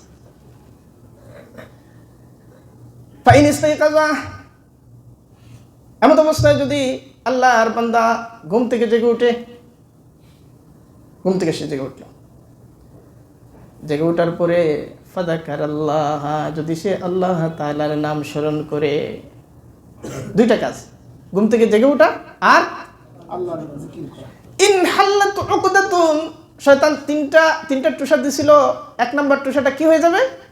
খুলে যাবে, অকার্যকর হয়ে যাবে। ঘুম থেকে ওঠার পরে সে আল্লাহ তাআলার নাম নেবে, কি বলবে? কি বলবে বলেন? আল্লাযী আহইয়ানা বা'দামা আমাতানা ওয়া ইলাইহিন নুশুর। এখন শয়তান এই গুলো শুধু হুজুরদের দেয়? হ্যাঁ, সবাইকে দেয়, তাই না? তো এই যে এটা তো চিকিৎসা ভাই, এটা চিকিৎসা, এটা ডাক্তার প্রেসক্রিপশন দেয়, লিখে দেয় আপনার শরীরের ওষুধ। আপনার শরীরের শত্রু হলো রোগ, আর রোগ জীবাণু আপনার শরীরের শত্রু, আর আপনার রোহের শত্রু হলো কে? শয়তান। আপনার রোহের শত্রু শয়তান। তো রোগ জীবাণু থেকে আপনি কিভাবে বাঁচবেন? প্রেসক্রিপশনের জন্য ডাক্তার। আপনার রোহের জীবাণু শয়তান থেকে কিভাবে বাঁচবেন? প্রেসক্রিপশন কে দিলেন? স্বয়ং নবী পাক সাল্লাল্লাহু আলাইহি ওয়াসাল্লাম পত্র দিলেন। তো এই যেখানে রোগ আছে সেখানেই তো চিকিৎসা। ফলে যত মানুষ এই পরিস্থিতিতে আক্রান্ত হয়, সবার জন্যই তো এটা দরকার। তো তার কাছে এটা কে পৌঁছে দেবে বলেন? কে পৌঁছে দেবে এটা? ওলামা। না না, ওলামা তো না, ওলামা। এটা পৌঁছে, এটা যে আপনি পৌঁছান না, সে যে ক্ষতিগ্রস্ত হচ্ছে, এর দায়ভার আপনার উপর আসবে, আপনার উপর আসবে। ফাইন ইস্তাইকাযা ফাযাকারাল্লাহ, তাহলে ঘুম থেকে ওঠার সাথে সাথেই আদত করে নিতে হবে যে ঘুম যেই মাত্র ভাঙছে সাথে সাথে আলহামদুলিল্লাহিল্লাযী আহইয়ানা বা'দামা আমাতানা ওয়া ইলাইহিন নুশুর। ইন হাল্লাত উকদাতুন, একটা গিরো শেষ, আর রয়েছে দুইটা। ফাইন তাওয়াজ্জা, তারপরে আল্লাহর বান্দা গেল ওয়াশরুমে, ঠান্ডা ঠান্ডা পানি। তো ঠান্ডা তো কি হয়েছে ভাই? এই ঠান্ডার মধ্যে শেষ রাতে ফজরের রক্ত উঠে কত কৃষক ক্ষেতের কাজ করতেছে, তার জন্য কৃষি জরুরি, সে ওটা করতেছে। আপনার জন্য সালাত কি জরুরি না? কেন আপনি পারতেছেন না? কারণ জরুরিয়াতের এহসাস আপনার মধ্যে নেই, এহসাস নেই। শীত হয়েছে তো কি হয়েছে? ঘুম থেকে উঠলেন, ওঠার পরে দোয়া পড়লেন, দোয়ার পরে জমিনে প্রথমবার ডান পা রাখবেন, প্রথমবার ডান পা রাখবেন, জমিনের মধ্যে ডান পা রাখবেন। তারপরে অজু করলেন, যেই মাত্র অজু করলেন, শয়তান যে দুই নম্বর গিরোটা দিছিল, নবী আলাইহিস সালাম বলেন ফাইন তাওয়াজ্জা ইন হাল্লাত উকদাতুন, 2 নম্বর গিরোটা কি হয়ে যাবে? একদম অকার্যকর হয়ে যাবে। তারপরে ফাইন সাল্লাহ, তারপরে যদি আল্লাহ তাআলার বান্দা সালাত যদি আদায় করে, ওযু করছেন কেন? হ্যাঁ, সালাত ফজরের আযান দিয়ে এখনো হয় নাই, তাহলে কি করবেন? হ্যাঁ হ্যাঁ কি করবেন? আরে শুধু হুজুররা বলতেছেন, কি করবেন?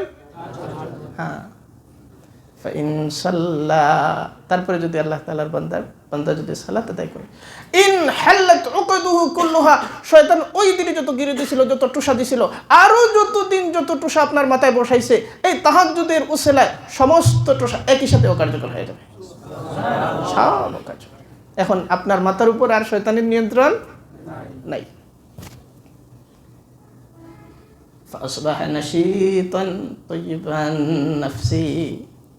তারপরে সকাল হবে তো না?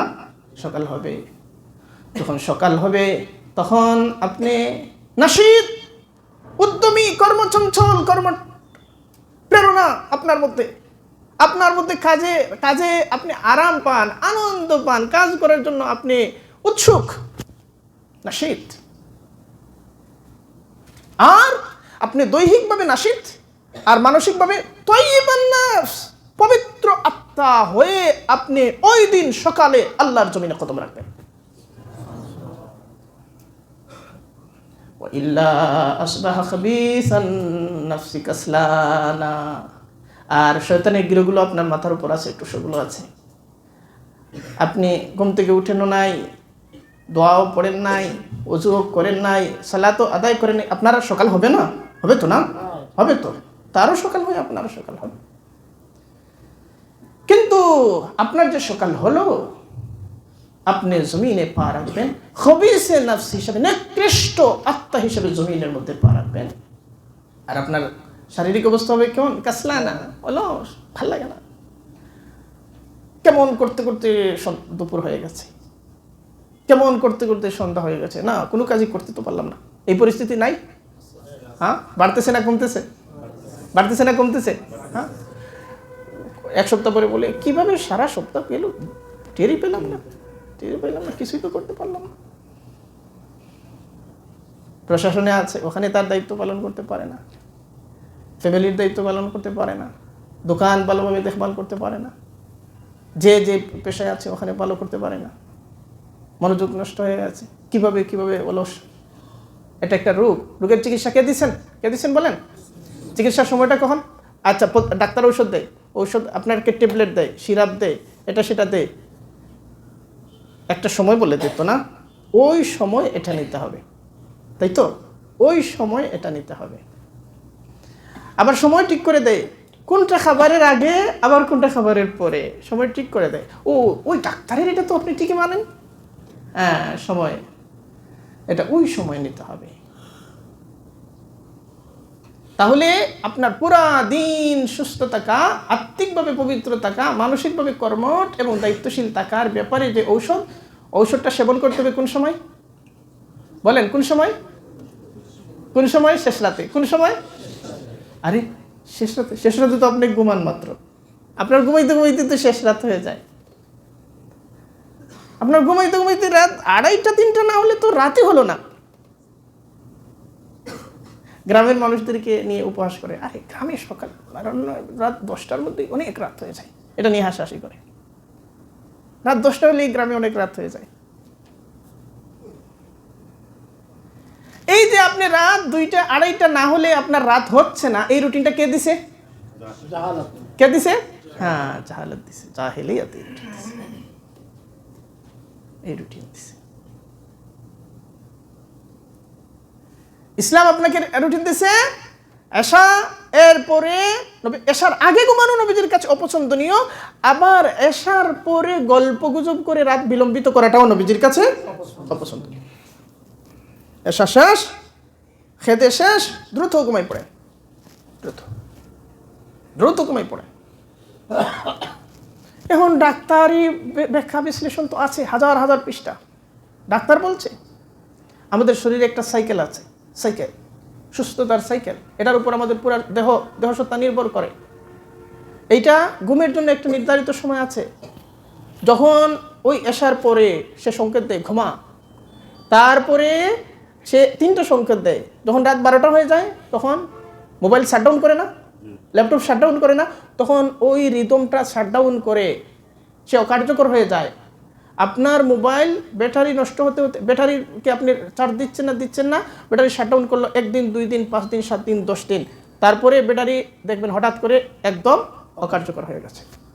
আর চিকিৎসাবিদ্যা বলছে রাত 12টার পরে মস্তিষ্ক শাটডাউন করে ফেলে, আর কোনো কাজ করে না, মানে সঠিকভাবে কাজ করে না।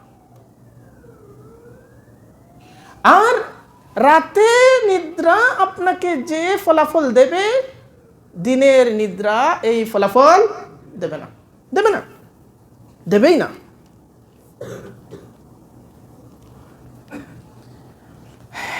নবী আলাইহিস সালাম কর্মসূচি দিচ্ছেন, ইদা ইস্তাদনাহাল লাইলু ফাকুফু সিবয়ানাকুম ফাইন্না শায়াতিনা তানতাশিরু হিনাইযিন ফাইদা যাহাবা সাআতুন মিনাল লাইলি ফাখাল্লুহুম واغلق بابك واذكر اسم الله واطفئ مصباحك واذكر اسم الله واوقد سقاءك واذكر اسم الله وخمر اناءك واذكر اسم الله ولو تعرض عليه شيئا او كما قال عليه الصلاه والسلام। নবী আলাইহিস সালাম বলেছেন, যখন সন্ধ্যা হবে, আসরের পর মাগরিবের সময়, ফাকুফু সিবয়ানাকুম, বাচ্চাদেরকে আটকে রাখো, বাচ্চারা যেন ওই সময় দৌড়াদৌড়ি না করে, রাস্তাঘাটে তারা যেন বিচরণ না করে। কেন? ফাইন্না শায়াতিনা তানতাশিরু হিনাইযিন, কারণ ওই সময় আপনার দেশে না গার্মেন্টসে যখন ছুটি হয় তখন মনে হয় পুরা রাস্তা শুধু গার্মেন্টসের মানুষ হয়, তাই না? হ্যাঁ, আবার যখন কর্মঘণ্টা শুরু হয় তখন গার্মেন্টস কর্মীদের এত দ্রুত গতিতে, স্রোতের গতিতে সবাই আসতেছে, মনে হয় পুরো এলাকায় শুধু গার্মেন্টসের কর্মীরাই থাকে, নাকি? শয়তানেরও এইরকম সময় আছে। ওই যে মাগরিবের ওয়াক্ত, আসরের শেষ, মাগরিবের শুরু, ওই সময়টা দিনের শয়তানরা তাদের কাজ ডিউটি শেষ করছে, রাতের শয়তানরা তাদের ডিউটি শুরু করছে। এই সময় রাস্তাঘাটে তাদের ছড়ানো, তাদের প্রাবল্য, তাদের স্রোত থাকে বেশি।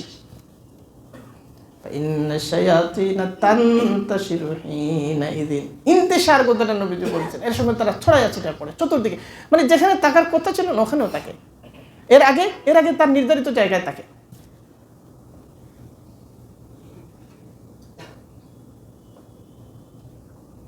সে যাইতেছে রাস্তা দিয়ে, পাইছে উঠানের মধ্যে বাচ্চা একটাকে পাইছে। শয়তান তো শয়তানই করবে, শয়তান কি করবে বলেন? সে যা জানে ওটাই তো করবে না।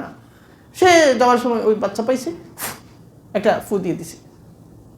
আরে কত ভূত হুজুরদের ফুই বাইকে যায় তো হুজুরদের ফুর মধ্যে যেভাবে ভূমিকা আছে, শয়তানের ফুর মধ্যেও ভূমিকা আছে। সে ওকে পাইয়া যে তার হাত ভেঙে ফেলবে, তার গায়ে তারপরে একটা মারবে, ওটা করবে না সে, ওটা তার দরকার না। তার দরকার হলো আপনার বাচ্চা অবস্থায় যাতে তার তবিয়তটা নষ্ট করে ফেলতে পারে, তবিয়ত নষ্ট করে দেবে, তো ফেলে দেবে তার মুখে, তার গায়ে, তার চোখে। হঠাৎ করে দেখছেন বাচ্চা খালি রাগারাগি করে, মা কিছু বলছেন শোনে না, বাবা কিছু বলছেন শোনে না, ঘরের মধ্যে যা পায় ভাঙ্গে, পড়তে বললে পড়তে বসে না। এমন বাচ্চাদের সংখ্যা কমে না বাড়তেছে? তার তবিয়ত উলট পালট। মা বাবা পেরেশান, কেউ ডাক্তারের কাছে যান, কেউ আবার অনলাইনে খুঁজেন কোন মুদাব্বির পাওয়া যায়। অনলাইনে আসলি না নকলি? অনলাইনে যাই পাবে সবই নকলি। অনলাইনে সোনা নামে যা কিনবেন ওটা রূপাও না, ওটা তামাও না, পরে দেখা যাবে যে কিছু একটা তো অন্তত হওয়ার কথা, কিছুই না। অনুরূপভাবে অনলাইনে যে দিন পাবেন সেটাও ওই রকম,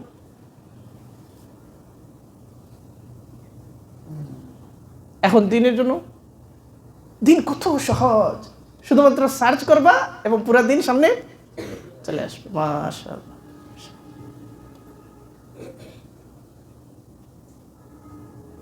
দিন জানার জন্য খুঁজে সেলিব্রিটি।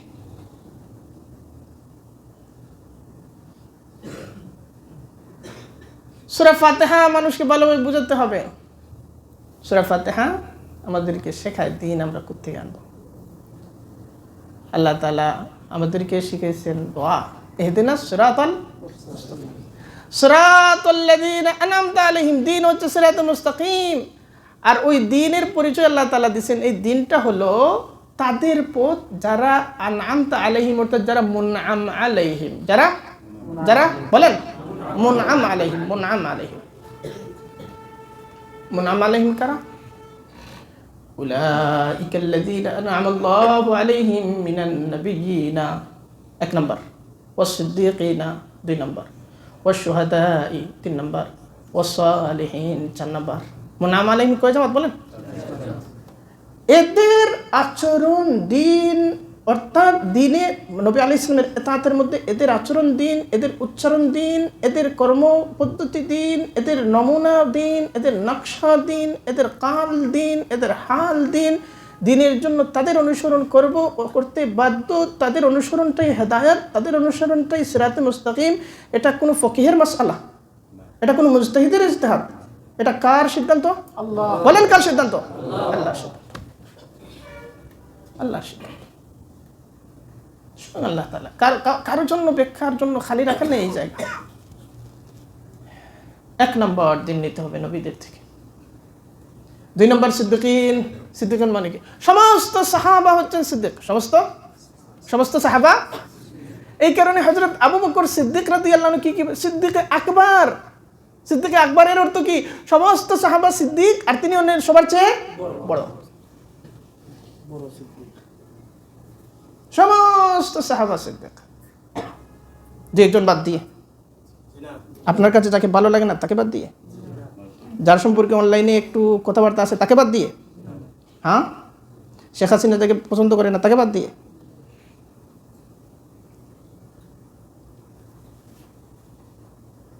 হেদায়েত। তারপরে ওয়াশ-শুহাদা ওয়াস-সালিহিন, শুহাদাগণ, শুহাদা। এক অর্থ হচ্ছে যারা শহীদ, আরেক অর্থ হচ্ছে যারা দিনের ব্যাপারে সাক্ষ্যদাতা। তাদের একটা জামাত, মুজাহিদিন, খালেস মুজাহিদিন, সহি মানার মুজাহিদিন।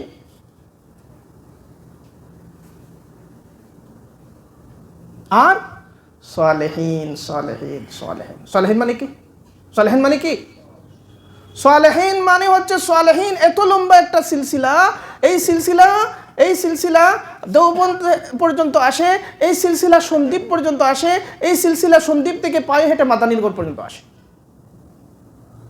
সালেহিনদের সিলসিলার কোনো দাড়ি কমা আছে বলেন? যে ওই কাল পর্যন্ত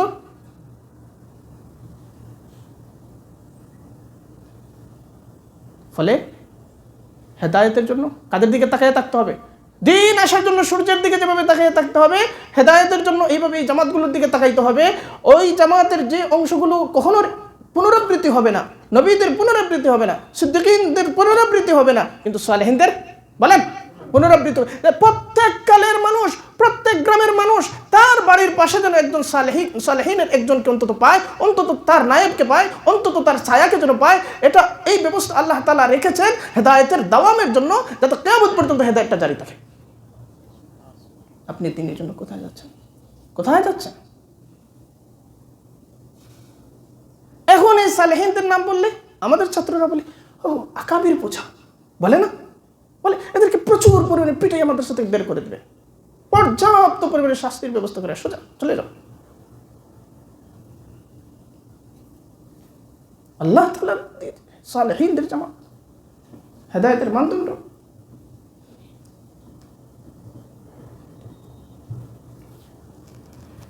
এখন ওই যে আপনার বাড়ির পাশে, আপনি দেখেন তার সাথে আপনি লেনদেন করেছেন, তার কাছে আপনি 10,000 টাকা আমানত রেখেছেন, তাকে আপনি বাড়ির কোনো কথা বললে, কোনো গোপনীয়তা বললে সেটা কি আমানা না? সেটাও আমানা, সেটা সুরক্ষিত থাকে। তিনি নামাজের আউয়াল ওয়াক্ত কাজা করেন না, জামাত কাজা করেন না, তিনি জামাত নাগা দেন না, তাকবীরে উলা ফৌত হয় না, তার শেষ রাত্রি জাগ্রত থাকে, তিনি মিথ্যা সাক্ষ্য দেন নাই, তার লেনদেন সহি। তিনি মানে এর অর্থ কি? তিনি পরীক্ষিত। এর অর্থ কি বলেন? এর অর্থ কি বলেন? তিনি পরীক্ষিত, তার কাছে আপনার দিন নিরাপদ। এখন তাকে কেউ না ছিল, তিনি পার্বত্য চট্টগ্রামে একটা গুহায় থাকলেও কিছু যায় আসে না, কিছুই যায় আসে না। যাকে আপনি দেখেন না, যার সাথে আপনার কোনো পরীক্ষা হয় নাই, যার সাথে আপনার কোনো লেনদেন হয় নাই, তার পারিবারিক জীবন আপনি জানেন না, সে গোপনে কি আচরণ করে জানেন না, মানুষের সাথে তার সম্পর্ক কীরকম জানেন না, ধনীদের সাথে কি আচরণ করে জানেন না, গরিবের সাথে কি আচরণ করে জানেন না, তার ব্যক্তিগত জীবন সম্পর্কে আপনার কিছুই জানাশোনা নাই। হঠাৎ করে কোথায় 5 মিনিটের একটা বক্তব্য ভালো লেগে গেছে, ভালো লেগে গেছে, ব্যাস আপনি আপনার দিনের রাহবর পাইয়া গেছেন, দিনের রাহবর পাইয়া গেছেন। আরে ভাই, এইরকম হঠাৎ করে কারো চোখের চাহনি ভালো লেগে গেছে, এটা তো কলেজ পড়ুয়া বাচ্চাদের জীবনে এটা ঘটে। চোখের চাহনি ভালো লেগে গেছে, হাতের লেখা ভালো লেগে গেছে, সুন্দর একটা এটা তো কলেজ পড়ুয়া বাচ্চাদের ব্যাপারে, অথবা হাই স্কুলে। এবং ওই সম্পর্কগুলো তৈরি হয় নষ্ট হয়ে যাওয়ার জন্যই। এই সম্পর্কগুলো তৈরি হয় যখন অভিভাবকরা জানেন, তখন বলেন আরে তোরে, আর মেয়ের অভিভাবকরা জানলেও ভালোভাবে শায়েস্তা করেন, ছেলের অভিভাবকরা জানলেও। এইটা তো আপনার বয়সের আবেগ না, দিন আপনার বয়সের উত্তেজনা না, দিন আপনার বয়সের আবেগ না, দিন আপনার বয়সের হটকারিতা না। আপনি দিন খুঁজতেছেন ওখানে।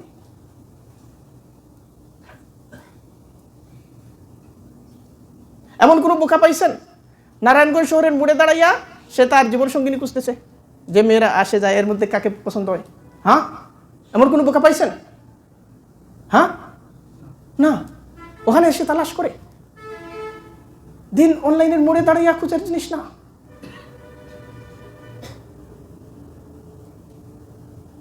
হাইপ দেখিয়া খোঁজার জিনিস না।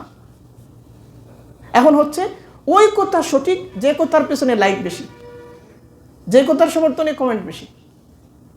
নাউজুবিল্লাহ মিন যালিক, এগুলো সম্পর্কে আপনারা সতর্ক করবেন। মানুষ বলবে হ্যাঁ আপনি পারতেছেন না এই কারণে, বলুক,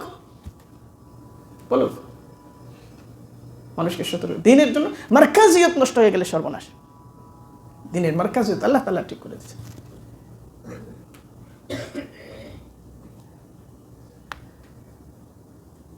তো এদিকে কেন গেলাম দেখি আপনারা কে কতটা মনোযোগী। কেন গেলাম একজন বললো তো, তাহলে বললেন কোন প্রসঙ্গ থেকে গেলাম?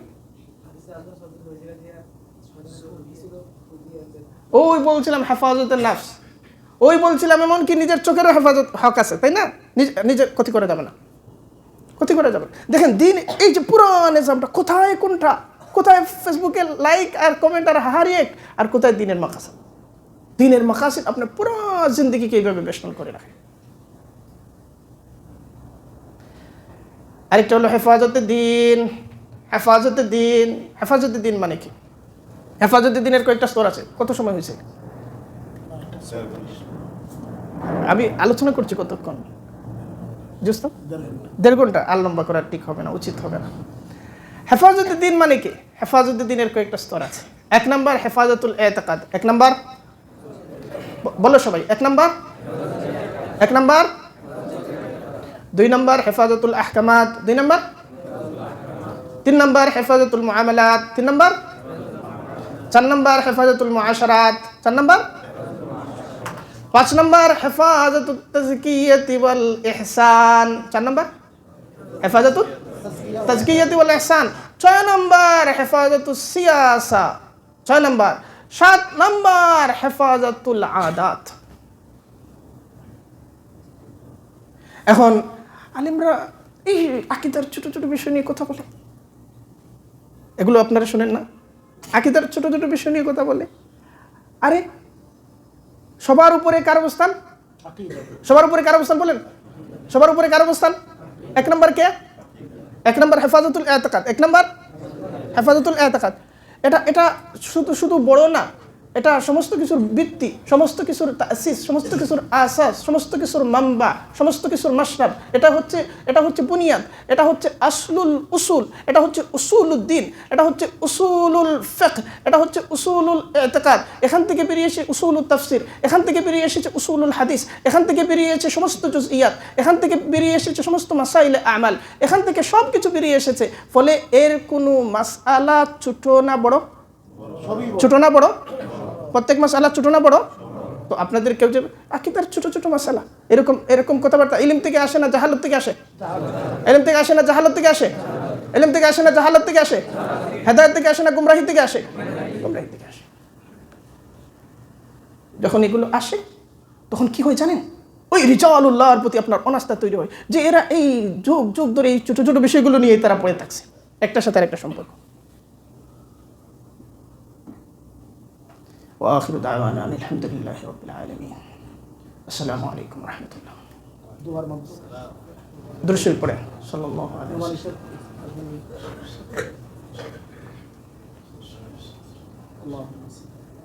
محترم شاه حضور محترم شاه حضور